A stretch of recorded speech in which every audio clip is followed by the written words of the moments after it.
piling mo ako'y mananahan,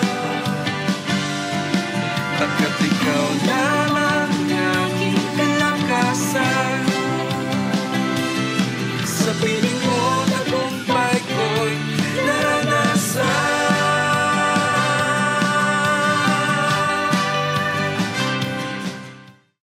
Hi, good morning po and welcome po sa ating araw-araw na pagpapala sa ating Panginoon. So bago po tayo mag-umpisa, mananalangin po tayo. So join me in this prayer. Let's pray together. Father, in the name of Jesus, maraming salamat po sa napakagandang araw na pinasimulan mo ngayon. Lord, salamat po sa aming kalusugan, salamat po sa lakas, salamat po sa bagong pag-asa na ibinibigay niyo po sa amin kada pag-uumpisa ng araw. At Lord, maghapon kami po ay nakatuon sa iyo, nag-aabang kami ng iyong mga pagpapala at ang iyong katapatan ay aming maranasan, Panginoon. Salamat po, Panginoon. We thank you, we bless you in the name of Jesus. Amen, amen. Praise the Lord. So, kamusta na po kayo? Nako, ito pong mga nakaraang araw ay maulan po sa Maynila at sa karatig na mga lugar, especially to the northern side of the Philippines. Ako po, kagagaling ko lang po sa Mindanao, ngunit maaraw naman po doon, mainit. No? So makikita po natin na talagang sa iba-ibang lugar, iba-iba ang sitwasyon, iba-iba yung klima. At patuloy po ang ating pananalangin doon po sa ating mga kapatiran na maaaring nasalanta ng mga bagyo o mga malalakas na ulan itong mga nakaraang araw, na sila po ay patuloy na manahan, magtiwala at paboran ng ating Panginoon. Salamat po sa Diyos. So ngayon po ay syempre na tumatakbo na po ang buwan ng September. Imagine niyo, napakabilis po talaga ng mga panahon. So marami na po siguro tayo na sa ating mga checkbox na mga prayers natin na nasagot, mga things to do natin na nagawa natin, yung mga projects natin na siguro po ay na-accomplish na natin unti-unti. Kasi alam niyo naman, pag pumasok na po ang bare months, talagang tayo po ay naka-gear towards year-end na. At pagka naiisip po natin ang pagtatapos ng taon, syempre, ang ating kadalasan na wini-weigh or sinusukat yung completion, kumbaga yung mga natapos natin o yung mga ma-accomplish natin o mga goals natin. Yan. So, as far as yung devotional po natin is concerned, we'll be talking about, delight and desire. Ayan. Meron pa po ba kayo na dinidesire o pinapanalangin sa ating Panginoon at this point of the year? Nako, alam ko po na yan ay nasa ating mga puso. Yan ay laman-laman na ng ating mga puso with all excitement probably, or at some extent with all anxiety, nag-aalala na rin, mangyayari ba ito? O magaganap pa ba ito? Makukuha ko pa ba ito? So on and so forth. Alam niyo po, sabi po sa Proverbs chapter 4 verse 23 in the New King James Version, keep your heart with all diligence, for out of it springs the issues of life. So tama po na habang tayo po ay dumidikit sa pagtatapos ng taon at andito na po tayo sa exciting months ng mga bear months or bear period natin, ay lalo natin panghawakan o lalo nating i-evaluate or lalo natin saliksikin ang laman ng ating mga puso. Kasi alam nyo naman yung puso natin, ayon sa binasa nating scripture, nandito raw po nakatago o laman-laman nito yung mga issues natin sa buhay. Whether ang issues natin ay, tayo ay pinagpapala o hindi na tayo pinagpapala, naririnig ba ako? Hindi na ako naririnig ng Panginoon. Lahat daw po yan nakatago sa puso natin. Masaya ka ba ngayon? O malungkot ka? Naku, nakatago po yan sa issues ng ating mga puso. Ikaw ba ay may maayos na relasyon sa ating Panginoon at this point of the year? Or are you drawing away from Him, drifting away from God? Naku, nandito rin daw po yan, nakatago sa ating mga puso. At kaya naman delight and desire ang gusto nating pag-usapan ngayon, kasi gusto natin na tayo ay mag-focus sa ating pananahan or ating relasyon sa ating Panginoon para makamtan natin yung mga pinagpipray natin o mga desires o laman ng ating mga puso. Sabi po sa Psalms 37 verse 4 in the New King James Version, delight yourself also in the Lord, and He shall give you the desires of your heart. Praise God. So dalawa po yung susing salita dito sa scripture na binasa ko, delight and desire. I'm sure pag tayo po ay nag-reflect or nag-examine ng ating mga puso at tatanungin po tayo ngayon, kagaya ng pagtatanong sa atin ngayon sa episode na ito, ano ba yung mga desires ng puso mo? Ano ba ang mga bagay na laman-laman ng puso mo? Yan. So, yan, masasagot po natin yan. At maaaring yung iba sa atin, we can say it aloud, we can say it proudly, pero marami po siguro sa atin, hindi na natin gustong sabihin, atin na lang. Kumbaga, nandito na lang, isiksik na lang natin sa mga puso natin. Whether we can say it aloud or secretly petitioning God for it, ang Panginoon po ay dumidinig at nag-acknowledge ng desires ng ating mga puso.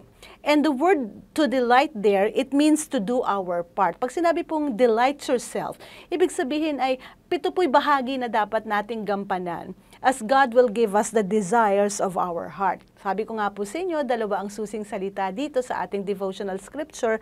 Yung delight, which speaks of our action, yan, share natin yan yung bahagi natin, yan yung part natin. And then yung desire, which weighs the condition of our heart, yung laman, yung content ng ating mga puso na gustong tuparin naman ng ating Panginoon as we continue to delight in Him. Sabi nga po dun sa nauna nating scripture na pag-ingatan natin yung laman ng ating mga puso. Yung content, yung tumatakbo, sa ating mga puso, for out of it flows the issues of life, So pag ini-evaluate po natin yung word na desire, yung tanong natin kanina na ano ba yung gusto pa natin na makamit sa ating Panginoon?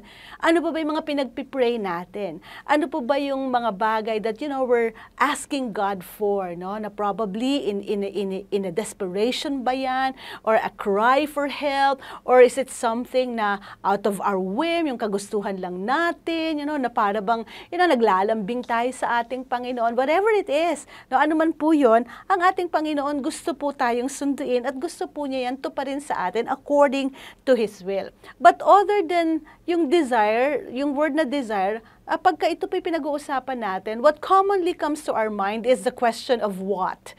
Tama po, pagka tinatanong po or pinag-uusapan natin, ano yung desire ng puso natin, whatever comes to our mind, yung unang-una, yung word na what, ano yung dinidesire ng puso natin. Pero sa totoo lang po, maliban po sa tanong na ano, marami pong pwede nating matutunan sa napakaikling devotional natin na ngayon upang sa ganun yung desires natin ay makabit talaga natin. Bukod po sa na alam mo naman kung ano at alam ko na rin naman kung ano yung dinidesire ng puso natin. Probably we can also consider, as far as our desires is concerned, yung word na how do we desire? Sa papaanong paraan ba natin siya ginugusto na makamit sa ating mga buhay. Hindi lang yung laging tanong na ano bang gusto mo, na para bang iyon lang yung nagmamatter sa word na desire, As we are continually delighting in God, maganda rin na mag-introspect tayo or mag-isip tayo dun sa question na how. How do we desire these things? Paano ba itong mga bagay na ito, the way we want to have it? Paano natin gustong makamit? How? Tama po, kasi minsan, pagka naisip natin na ito yung gusto ko, sometimes we're not aware kung paano na lang ito mangyayari sa atin or kahit na lang paanong paraan. Basta Lord, gusto ko itong bagay na to mapasa akin. Hindi na tayo conscious sa paanong bagay ba natin ito makakamit. Tama po. Minsan we are like spoiled children asking God for anything na maisipan natin, never considering how do we desire things. Sa papaanong bagay ba natin ito pinagnanasahan o nais na makamit sa ating mga buhay. Ikalawang bagay, why do we desire it? Bakit natin ito gusto? Yung hinihingi mo sa Panginoon, bukod sa papaano, bakit mo gusto yan? Diba? Maliban na lang sa yung tanong na yan, na alam mo kung ano yung gusto mong mangyari, pero bakit mo gusto na makamit yan? Kaya minsan, nagmamatter din sa atin, no? As we ask for things sa ating Panginoon, minsan pumapasok tayo sa waiting season. Minsan, nadidelay ito para sa atin. And sometimes, parang, we look at it na parang antagal pa o hindi pa mapapa sa atin. Because sometimes, we haven't really answered this question, why do we desire such thing? No? Kumbaga, bakit ba natin talaga gustong mangyari ito? Sapagkat sa bawat paghingi natin ay meron pong nakatalikod doon na motibo. Tama po ba? Sa paghingi po ba natin na ito, makabubuti kaya ito sa atin? Why do we desire such thing? Pagka hiningi ba natin ito ba'y magdudulot sa atin ng mas matibay na relasyon sa ating Panginoon? O makakapagpalayo kaya ito sa Lord? Ito ba ay tama nating i-desire o hindi? That's the question, why do we desire such thing? Diba? So pag nanghihingi po tayo sa ating Panginoon, may ina-anticipate tayo. Yes, God honors desire. Pero napakaganda pong matanong natin, how? At yung why? Bakit nga ba natin gusto na mangyari ito sa ating mga buhay? O bakit gusto natin itong makamit sa atin? Okay? And then yung last question dito is, when do we desire it? Kailan mo gusto? Aba, syempre, pag tinanong tayo sa kailan, gusto natin lahat, now na. Amen. At ang ating Panginoon is the God of the now. Gusto rin naman niya na ang mga bagay na hinihingi natin ay mapasa atin. But of course, kailangan po natin na mapaalalahanan that, God works in time and in season. May timing po talaga ang Panginoon. Sometimes, we really wanted this item or itong dinidesire natin, yung pinagpipray natin, na ngayon na mangyari. Now na, Lord! Yan, mai-insist po natin yan. But, ito po ba talaga ang tamang panahon ng Panginoon para mapasa atin? So, everything works in season at mabuti na lang si Lord nasa laging perfect timing. Tayo minsan, we may miss the timing, we may read the timing wrongly or mali yung basa natin sa timing, pero mabuti na lang si Lord, tama at perfect ang timing ng Panginoon para sa atin. So, I don't know kung ano po yung mga desires pa natin for this coming year, yung year-end na to. At alam ko na marami pa, ako rin po marami pa akong dinidesire sa Panginoon. But again, as we continue to delight ourselves in the Lord, ayan, itanong po natin yung papaano, yung bakit, at kung kailan ang mga desire na ito na ating hinihingi sa Panginoon ay mag-materialize sa atin. That comes with our relationship, deep relationship with God. So sa araw-araw po nating pagpapala, sa anumang pong topic na nadidiscuss dito, ang pinaka-bottom line po nito ay ang ating matibay na relasyon sa ating Panginoon. Let's delight greatly with our God para sa ganun yung mga desires natin talaga namang sagot na niya. So this morning, mananalangin na po tayo. Let's pray together. Father, in the name of Jesus, we lift up to you every desires of our hearts, O God.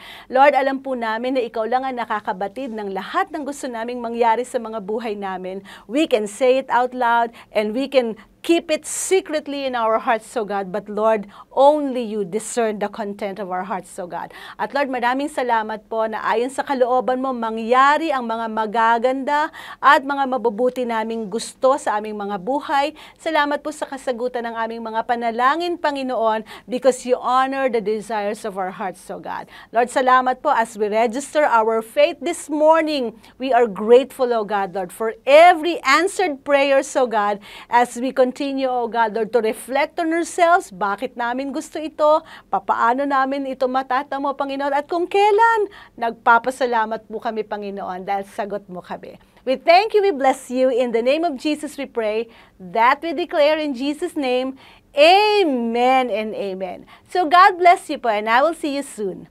Bye!